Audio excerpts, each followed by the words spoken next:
A Saskatoon family looking for their missing cat was devastated to find him dead in a field way outside the city.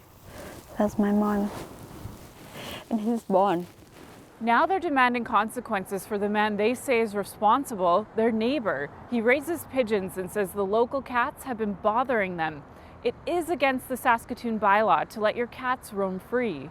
Normally we always try to keep him inside, but we have 2 dogs and we have a small kid.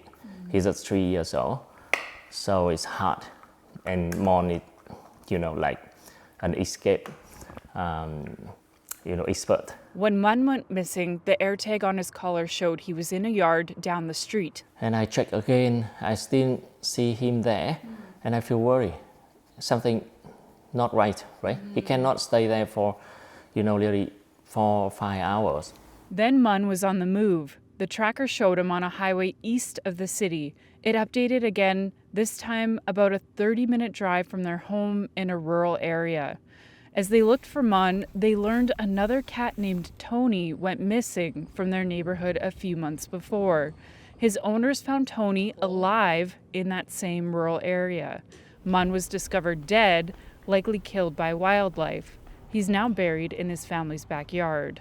He's a cat, but he's a family member, right? Every day I'm feeding him. The kid love him. He's got a name.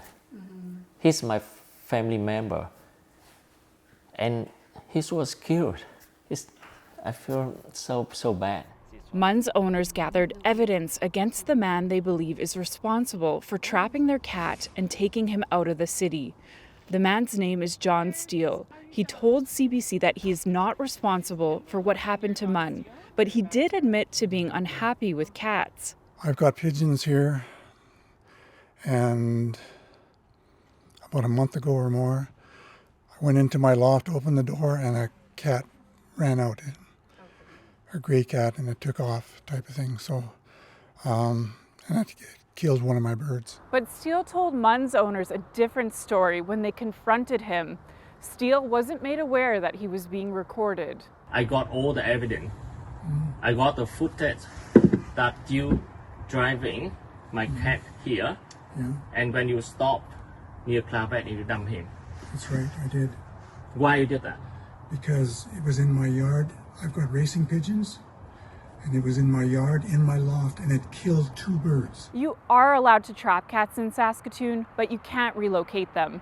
When you trap a cat on your private property, you assume responsibility for the animal. That basically means making sure the cat is sheltered, fed, and watered until you hand it over to animal control or return it to its owner. And as for Mun, his owners have filed a complaint to Animal Protection Services of Saskatchewan. Kendall Latimer, CBC News, Saskatoon.